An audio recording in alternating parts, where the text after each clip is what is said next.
मैंने GPSC clear किया class 1 Gujarat में रैंक 34 था। यूपीएससी क्लियर किया rank 570 IPS becoming the youngest IPS of Gujarat at such a early age and then people come to you and बोलते हैं आप बहुत नसीबदार है, you are very lucky. I tell them in reverse, luck favours the brave.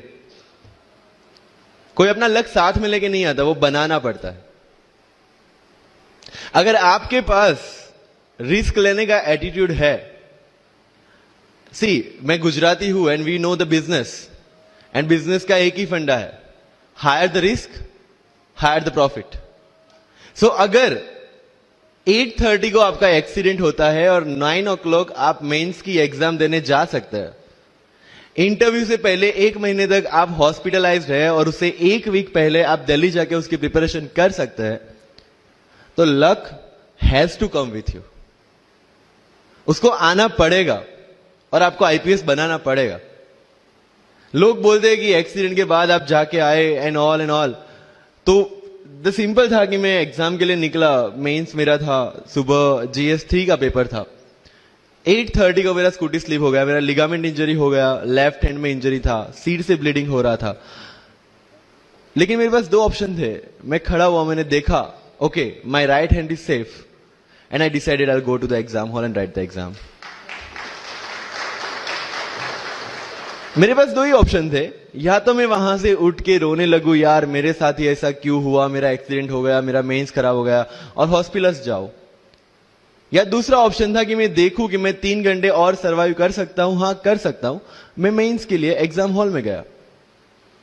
ये जितने भी photographs लगे हैं, सर ने जैसे बताया कि जितने भी इंसान सक्सेसफुल हुए, अगर आप उसकी लाइफ स्टोरी देखेंगे तो कहीं ना कहीं एक मोमेंट आता है जहां पे वो इंसान की जो स्ट्रगल है वो पीक पे हो जाते हैं।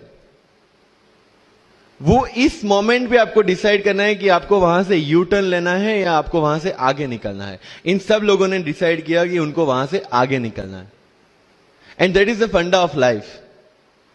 सक्सेस उन्हीं को मिलता है जो इस स्ट्रगल वाले मोमेंट से आगे निकलने की सोचते हैं। जब भी आपको लगे कि आपके सिर पे बहुत मुसीबत है, जब भी आपको लगे कि आप हर तरह से गिर चुके हैं, जब भी आपको लगे कि आपके पास कोई ऑप्शन नहीं है, तब एक चीज आप अपने दिमाग में लाइएगा कि यही मोमेंट है जहां से आपकी तकदीर बदलने वाली है।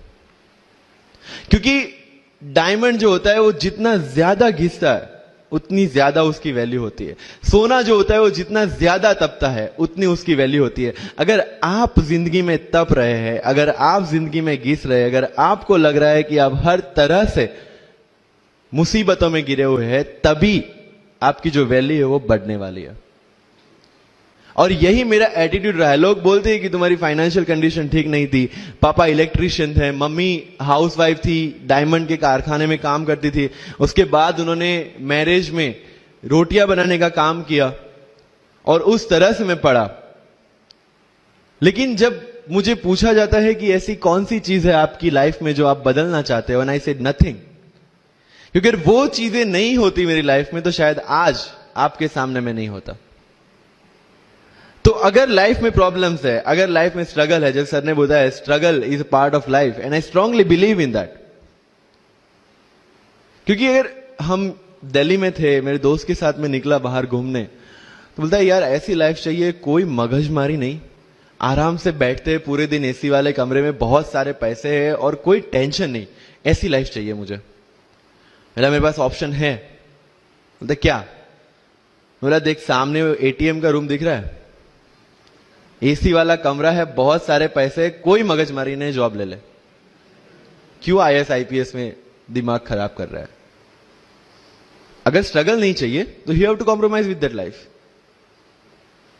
जब भारत वर्ष का सपना चंद्रगुप्त ने देखा, चाणक्य ने देखा, और उस भारत वर्ष को बनाने के लिए जब ये संघर्ष जारी था, और तब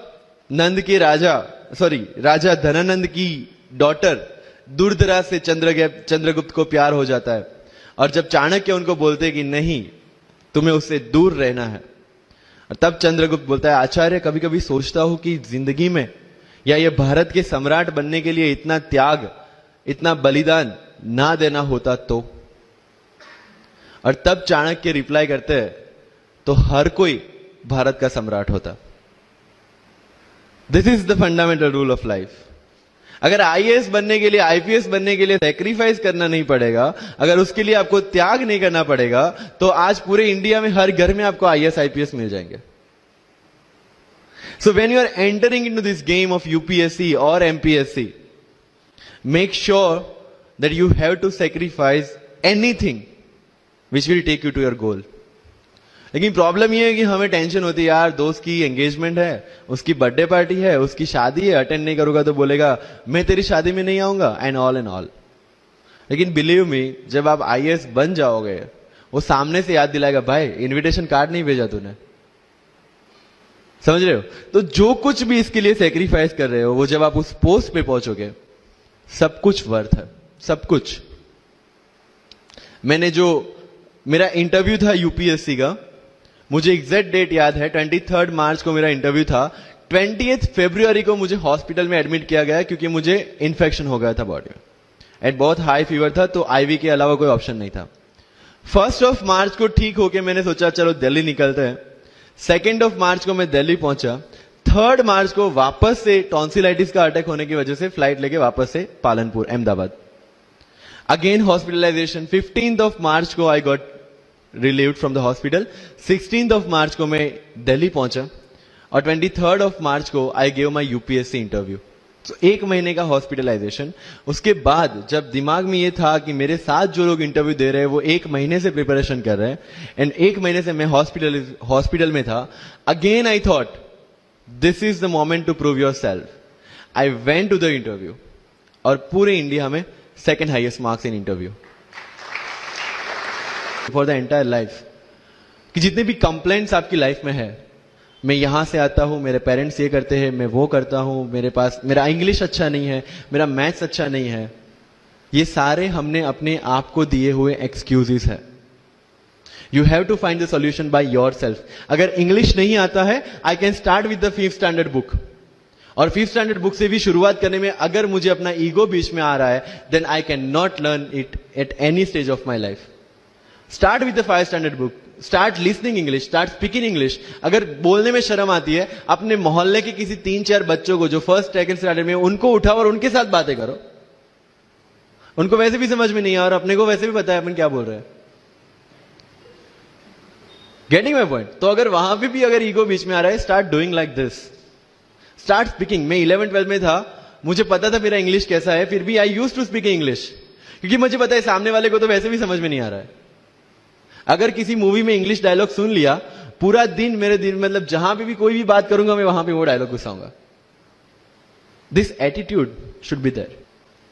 तो लाइफ में जो मैं कंप्लेनिंग एटीट्यूड की बात कर रहा था, वो कंप्लेनिंग एटीट्यूड आपको कहीं पे भी नहीं ले जाएगा। You have to put all your complaints aside, start preparation. क्योंकि आज तक दुनिया यह मानती थी कि एक भी शब्द बिना बोले हम अपनी बात एक्सप्रेस नहीं कर सकते। तब हमारे साथ थे चार्ली चैपलिन, जिन्होंने एक भी शब्द बिना बोले सारी दुनिया को एंटरटेन किया। आज भी दुनिया जब यह मानती है कि सिर्फ औरतें अच्छा खाना बना सकती है, हमारे सामने संजीव कपूर, जिन्होंने पूरी दुनिया को भारत का स्वाद चखाया। आज भी अगर दुनिया यह मानती है कि अकेले इंसान से कुछ नहीं हो सकता, हमारे सामने महात्मा गांधी, जो अकेले चले थे और पूरा देश उनके पीछे चला था। आज भी दुनिया अगर यह मानती है कि धनवान बनने के लिए धनवान घर में पैदा होना जरूरी है, हमारे सामने धीरूभाई अंबानी, जिन्होंने पूरी दुनिया को एक सपना दिखाया, कर लो दुनिया मुट्ठी में, और आज रिलायंस इंडस्ट्री वर्ल्ड की और इंडिया की सबसे बड़ी इंडस्ट्री है। आज भी दुनिया अगर यह मानती है कि हम कम एज, ज्यादा एज में कुछ नहीं कर सकते, हमारे सामने अमिताभ बच्चन, जो आज भी 1 साल में 3 ब्लॉकबस्टर मूवीज देते हैं। अगर आप ये मानते हैं कि सिविल सर्विस में आने के लिए आपका बैकग्राउंड होना जरूरी है, आपके सामने Shahrukh Khan without any background आज भी बॉलीवुड का बादशाह है। अगर आज तक दुनिया ये मानती थी कि हम सिर्फ धरती पे रहने के लिए बने हैं, हमारे सामने नील आर्मस्ट्रॉन्ग, जो चंद्र पे जाके आए, आज तक हम ये जानते हैं कि हम क्या है, हम क्या बन सकते हैं, ये जानने का टाइम शुरू होता है अब। Thank you so much.